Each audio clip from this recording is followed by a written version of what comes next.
Here are 6 steps to manifest your desires. I've used these 6 steps over and over in my life to manifest everything I have, and I'm currently using them to manifest the next chapter of my life. The last 2, I think nobody talks about, but I have discovered like the missing pieces. So please stay tuned for the whole video to see what they are. Hello and welcome to Meditate with Victoria. Every Sunday I give spiritual guidance to fill your cup for the week ahead, and hopefully these videos are finding you at the right time in your life. Step number 1 is to identify what it is that you want. So really think of it, every single detail. I find it works for me if I write it out or type it out. It kind of brings more details. I like the flow of it. I think writing is a great way to connect to your sacral, which is our creation chakra, and that really helps me get it down and add details. So once we've identified it in all of its details, then we can visualize it. Now, visualizing, I close my eyes, I can think of something, I see it. If this works for you, great. If it doesn't, I would say practice. And if it has never happened for you and you're just not, you cannot visually see things when you close your eyes, then I want you, or visually in your mind see things, then I want you to create a vision board and put this vision board somewhere you work or wherever it is that those limiting beliefs like pop up in your mind the most, where you're second guessing everything. You know, that for me, it's at my desk where I work, because I'll be in the middle of doing something and a limiting belief will come to mind. And even though I'm aware of my limiting beliefs, I still struggle with them. I still have to fight them every day. So visualizing them. When we close our eyes, I want you to imagine exactly what, let's say, abundance looks like for you. Does it mean, I think a lot of times it means freedom, right? People want to be able to come and go where they want, when they want. So whatever it is that you're trying to manifest, maybe you're trying to manifest a family, a new job, a new house. What is it for you? And I want you to think of it with as many details as possible.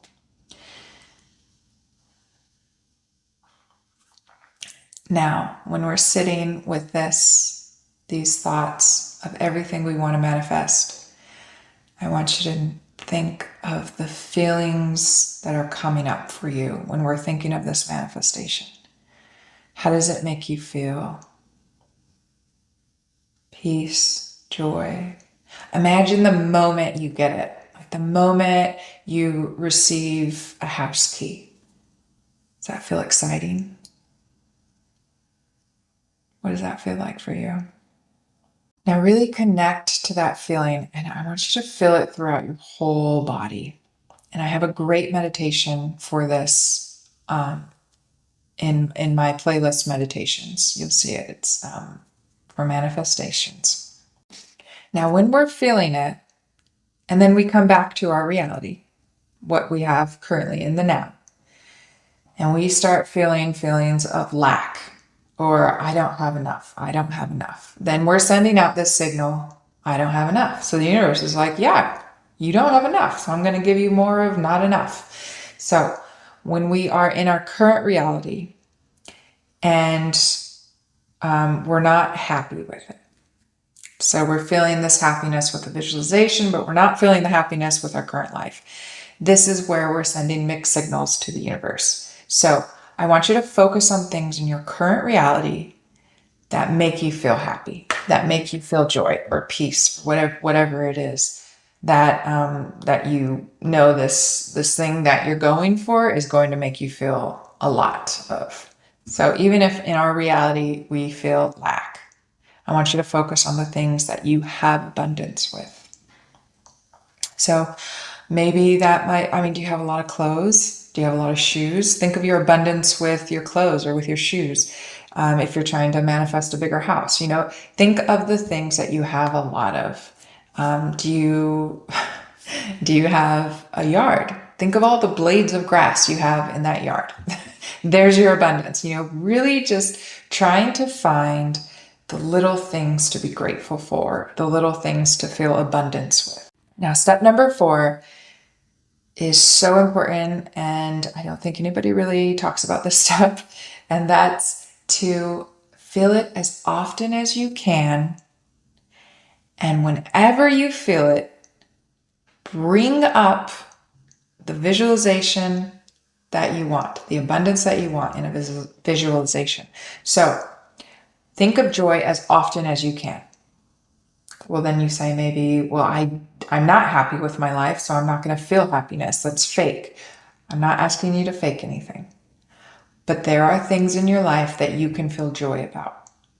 And the more we try to feel joy, the easier joy will come. And then joy will start to come naturally to us. It takes practice. And I am saying this as someone who was depressed for over a decade. I know how dark our lives can get. But I also know that when we practice these things, how amazing our life can become. And it's just one small step at a time.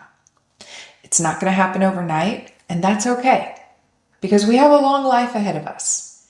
So maybe it'll take you a year, maybe it'll take you 10 years. I promise you will get there, and every step of the way will be better than the last step. Step number 5 is a very grounded step, because manifestation is not, on this planet anyway, it's not magical.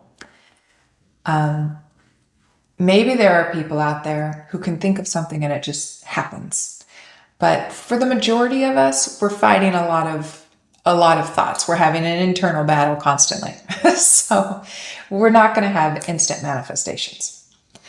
So how we combat this in this 3D earth of ours is by taking action. And I'm not going to sit here and tell you that I have manifested my life by magic. Sometimes it feels magical. It really does when those things start to happen. But there have always been steps, action I have taken to get to that desired outcome. So every day, I want you to write down all the steps you can think of to get to where you want to be. And every day, try to do at least one or as many as possible. But every time you do one, cross it out. And then I want you to rewrite this list every single day. Rewrite the list every single day. I had a boss once, and he did this for work. And I was like, that is genius. So I started doing it, and I couldn't believe the results I was getting. So this is a very grounded step. It's not woo-woo. It's not magical, but it is very, very productive. And you will find that it is getting you closer to where you want to go every day. So rewrite that list. You can change the list as you go, and you probably will change the list, because as you go, you're going to learn more, and you're going to be like, oh, I actually don't need to do this. Or, oh, I really need to add this. So change that list as often as you want, as often as you need to, and keep rewriting it and keep going through it every day. Number 6, this is probably the most important, and I don't hear any manifestation coaches talking about this one. It's connecting to the divine. And this seems so simple to me. Well, I mean, what do we do as children, especially if you grow up, as a Christian? You pray. If you want something, you pray for it, right? And that's what we're doing with manifestation. And when we're connecting to God with our manifestations, I like to call it creation. Michael Meerdad talks about this, the difference between manifestation and creation. Basically, he's saying manifestation, men can do this. You put up a building, that's a man creating that or manifesting that. But you want to create abundance. You want to create a family. So connect to the divine when we're really doing the things that light our soul up. And in my opinion, when we're manifesting, we want to be connecting to our soul, because those are the things that are meant for us, I should say. Those are the things that are meant for us. And we know what's meant for us because we feel this calling, we feel this burning sensation almost when we see other people doing it and we're not doing it yet. It triggers us. It's like, why are they doing that? I should be doing that. That's your trigger that you should be listening to. That's telling you to go do it. You know, if you see somebody and it's affecting you almost physically because you want to be doing it that bad, I'm pretty sure that's your soul telling you there's a calling within you. And that is your connection to your soul. And anytime we connect to our soul, that's us connecting to God. Because our souls, we come from God. So when we create, connect to God, connect to source. I like to think of the divine as the divine mother when I'm creating things. I like to think of feminine energy because to me, women create life. So when I think of the God that creates life, the God that creates, a new life for me possibly, I want to think of her as a mother. And, if God as a woman doesn't sit well in your head, you think of God however you think of God. The truth is God doesn't have a gender.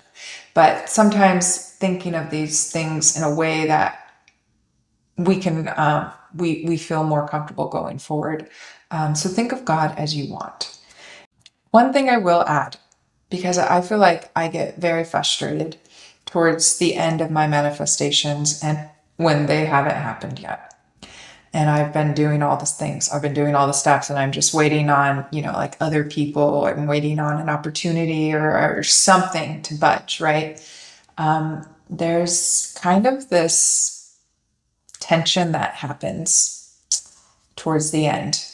And if you're feeling this tension now, currently, or in your future, when you feel this tension, I want you to just feel the peace of God in those tensions, those times of tension, because I find that when these things happen, the manifestation is right around the corner. And it's like this last hurdle you have to get through. And be patient with the process, because it's also about the journey. It's not just about that end goal.